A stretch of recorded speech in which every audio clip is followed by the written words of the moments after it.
Dear students, I welcome you in the next lecture on real analysis. We are studying first chapter, sets and functions. The topic that we will be studying today is equivalence of sets and cardinality. Equivalence of sets and cardinality.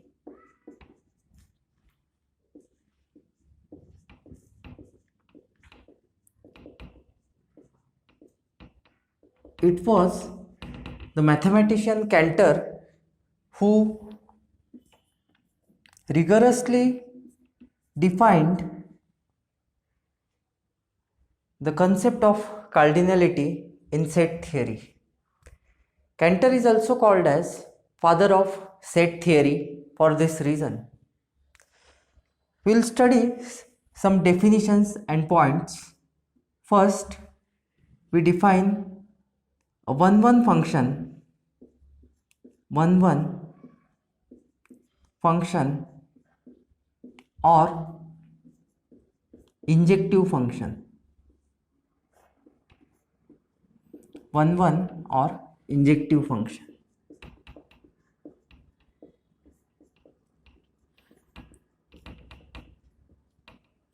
A function f from set A to B is 1-1. We will use standard abbreviation for 1-1 like this: 1-1 or injective if f maps distinct elements of set A to distinct elements of set B. If so, mathematically we express this as, if x1 is not equal to x2, that is two elements are distinct, then their images are also distinct. The contraposition of this conditional statement is, it is equivalent to say that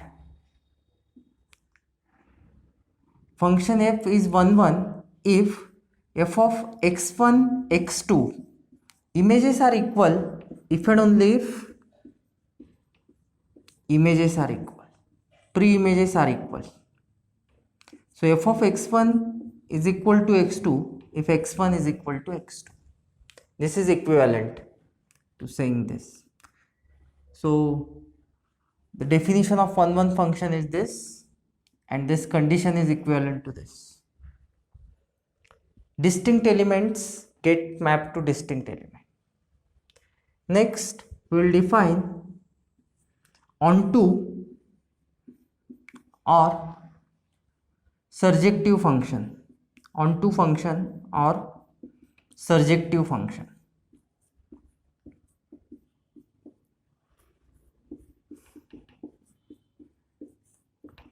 A function f from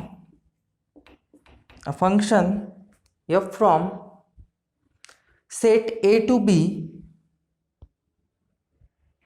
function f from A to B is onto or surjective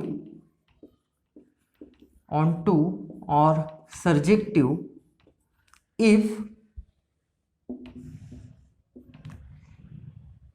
every element of set B has some pre-image in set A. Mathematically we express it in this way: if for every B belongs to B, every element B of B, there is A belongs to A, such that f of A is equal to B,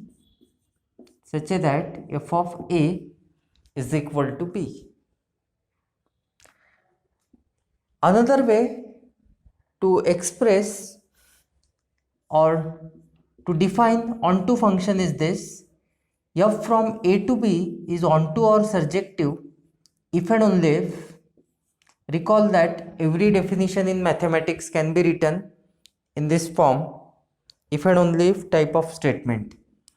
So f from a to b is onto if and only if the image set of A is equal to codomain. It is equivalent to the above statement. So every element of set B has the pre-image, 1 function, onto function. Next we define 1 correspondence or 1-to-1 correspondence between set A and set B. 1-to-1 correspondence.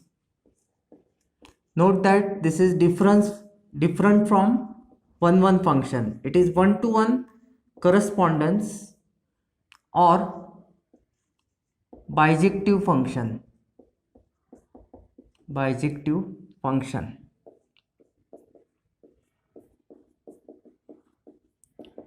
A function f from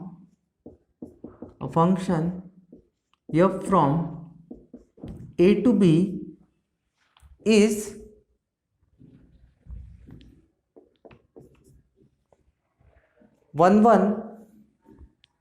is 1-to-1 correspondence, 1-to-1 correspondence if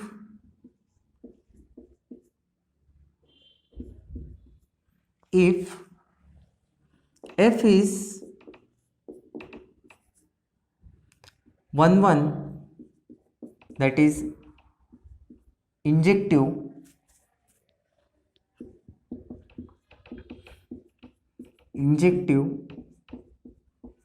and f is onto, that is f is surjective. A 1-to-1 correspondence,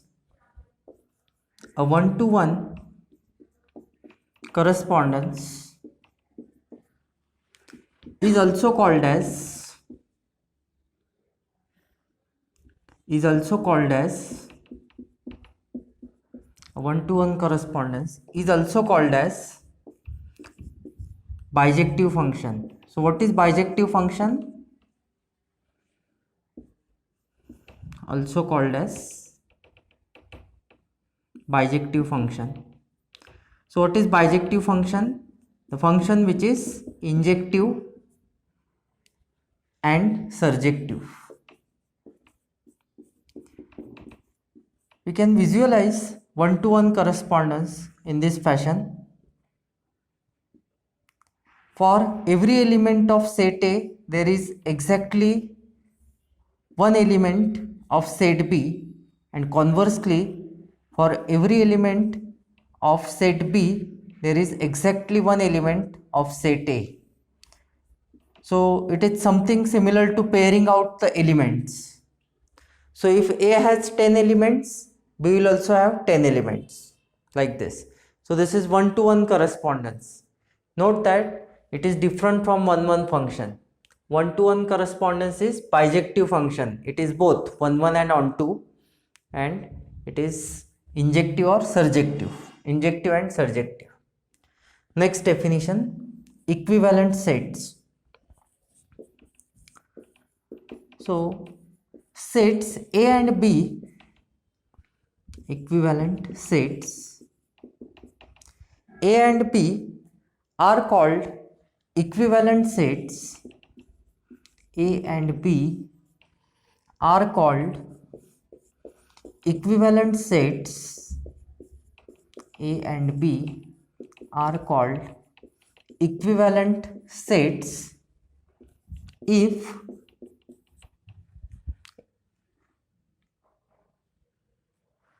there is a bijective function, if there is some bijective function or one-to-one correspondence, if there is a bijective function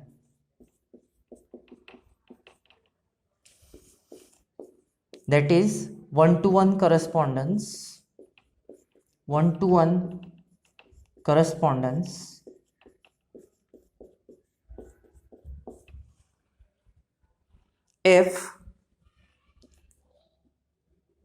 f from A to B,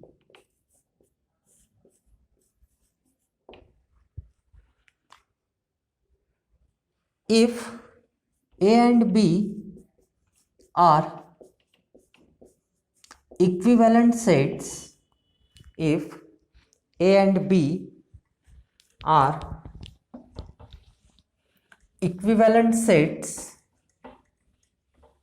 then we denote it by the notation, if A and B are equivalent sets, then we denote it by the notation A is similar to B. We denote it by A is equivalent to B or A is similar to B. Let me repeat this definition. The next part of this chapter totally depends on this definition. I used to repeat definitions because definitions are of fundamental importance in mathematics. It is very important to get the definitions clearly. In case you don't understand any definition, I'll request you to read it again and try to understand it clearly before you proceed. 1 and on 2. So A is equivalent to B or A is similar to B if there is a function f from A to B which is 1 and on 2. On any collection of sets,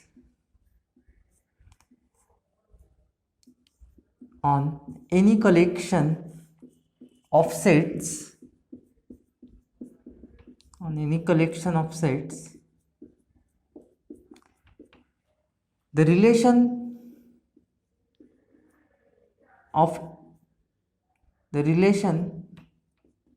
which we have defined, equivalence or similar relation, is an equivalence relation. It is reflexive, symmetric and transitive.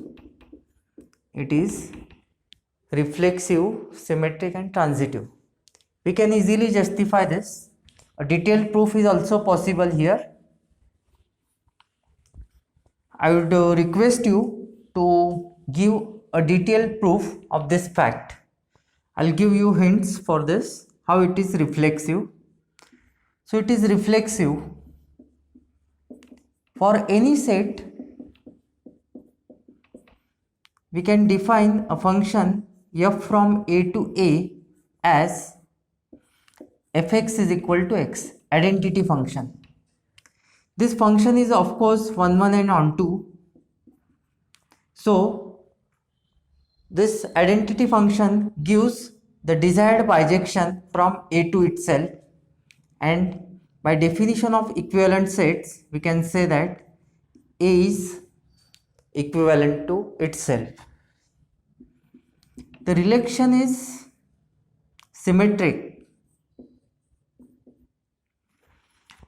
Again, I'll give you the idea of the proof. Note that I am not giving you a detailed proof. You try to prove it, but a simpler proof, simply I am giving you the ideas. So A is similar to B implies that there exists a function f there exists a function f from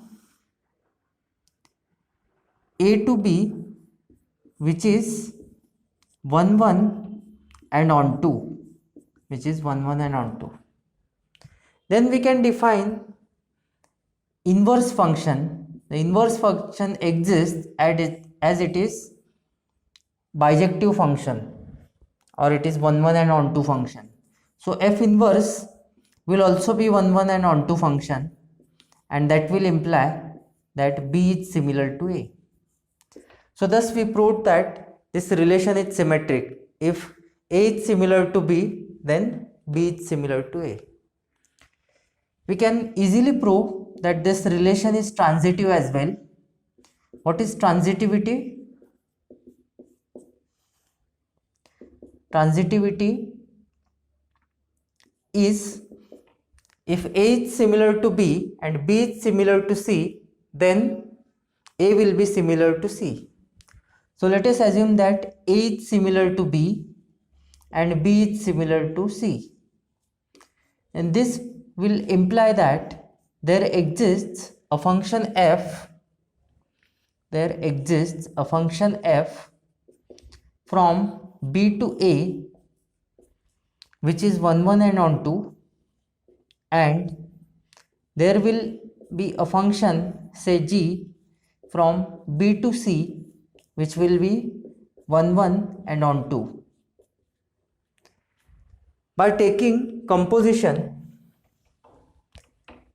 G composite f, we can have a 1-to-1 correspondence from A to C.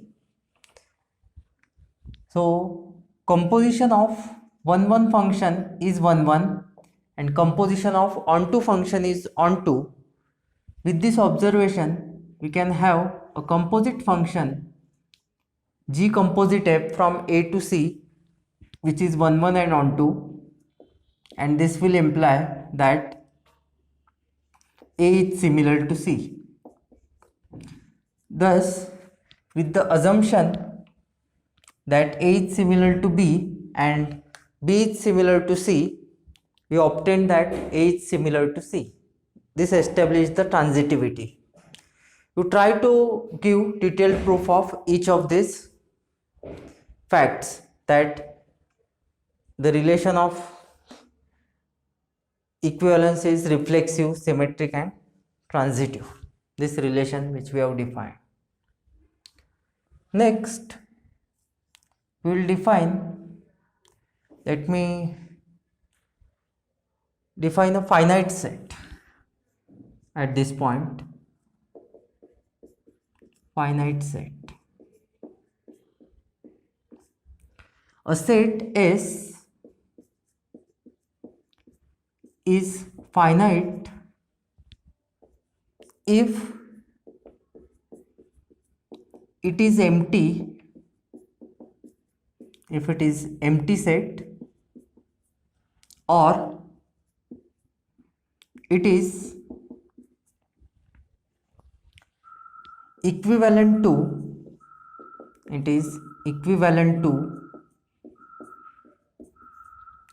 the set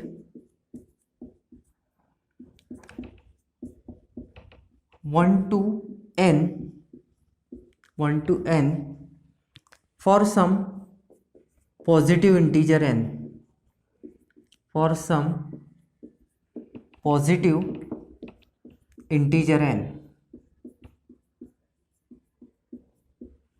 So this is obvious. If a finite set we define to be a empty set, we define it to be a finite set, and if A is a finite set, then it will have finitely many elements, say A1, A2, An, and then for the set, say J,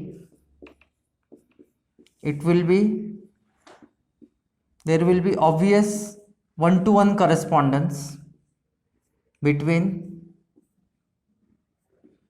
J and A. So 1 and 2 and here n will get mapped to an. So concept of finite set is fairly simple. If it is equivalent to some set 1 to n, where n is some positive integer, then it is finite set. This is clearly one-to-one correspondence, 1 1 and on 2 function. Okay. Next, we will introduce a notation. The recommended textbook for our course is Real Analysis by R.R. Goldberg. It is one of the classical textbooks of real analysis. So I'll stick with the notations which are given in our textbook. In our textbook, I is used for the set of positive integers. So it is 1 to n. Sorry, it is an infinite set. So I denotes the set of positive integers. I repeat, I denotes the set of positive integers. So remember, I will be the set, infinite set, 1, 2, 3 and so on. So I denotes the set of all positive integers. Throughout this course, we will use I to denote the set of positive integers. I denote the set of positive integers.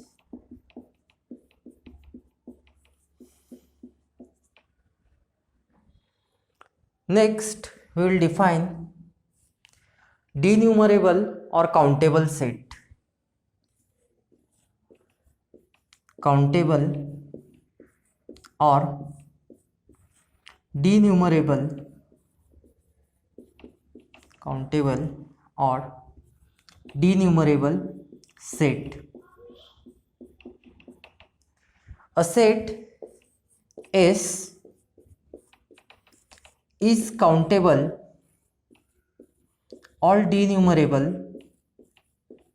Set S is countable or denumerable if it is equivalent to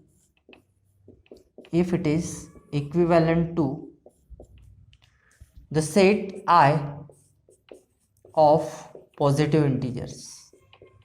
The set I of positive integers. This is one of the most important definition in this chapter, definition of countable set. Let me rewrite this definition in 2-3 ways so that it will be clear to you. Set I of positive integers.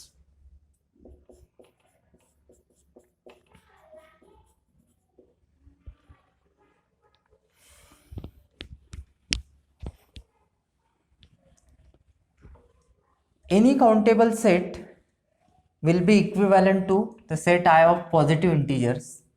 What it means that we can count it, we can count the elements of set A, or we can enumerate the set of the elements of set S. So I'll rewrite this definition in 2-3 different ways. S is countable if and only if every definition in mathematics can be written in this form, if and only if type of statement. S is countable if and only if f from, if there exists function f from, there exists f such that f from I to S or S to I, which is 1 1 and on 2.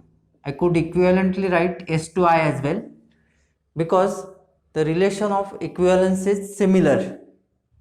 It is similar relation. So I is similar to S implies that S is also similar to I. It is symmetric relation, not similar. What I mean is symmetric. S is countable if and only if we can represent S. I am simplifying the definition for you in this fashion. If we can represent S in the form S1, S2, small s1, small s2, S3 in this way, where these are distinct elements, where S1, S2, S3 are distinct elements of S. Another way to visualize countable set is this. Any countable set can be put in one-to-one correspondence with the set of positive integers. That is a simple interpretation of countable set S1, S2, S3 and so on. So this is one-to-one correspondence. 1 gets mapped to S1, 2 gets mapped to S2, 3 gets mapped to S3. The set S is countable because we can count the elements of set S. How can we count? In this way. This is first element, this is second element, this is third element. So this enumeration is possible because it is equivalent to the set of positive integers. So definition of countable or denumerable set. We will see several examples of countable sets after this definitions. The last definition which I am going to discuss in this lecture is uncountable set. Uncountable set. A set S is uncountable. A set S is uncountable if it is neither finite nor countable. Neither finite nor countable or denumerable. Neither finite nor countable, that is denumerable. Denumerable.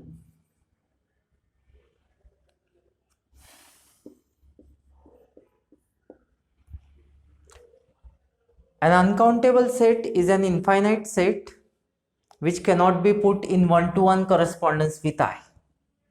In other words, I am explaining uncountable set. So, with these definitions, we have a complete classification of sets based on their cardinality. Given any set, it will be either finite set or denumerable or countable set. Denumerable or countable set,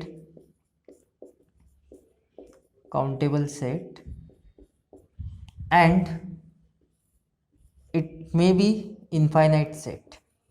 There are only three possible, uncountable set. So there are only three types of sets based on their cardinality. Uncountable set. Only three types: finite set, countable set, uncountable set. Let me warn you about one confusion which you may have in case you refer to some other references. In our textbook, finite sets and countable sets are totally different concepts. They are entirely different. But in some references, you will find that finite sets are included in countable sets. For example, if you refer to J.R. Munker's book on topology, you will find that finite set is also taken as countable set. But as per our textbook, countable set is an infinite set. It is not finite set. So be aware about this difference. in term this difference of approaches of different textbooks: finite set, countable set, and uncountable set. We can avoid this confusion by calling countable set as denumerable set. Denumerable set.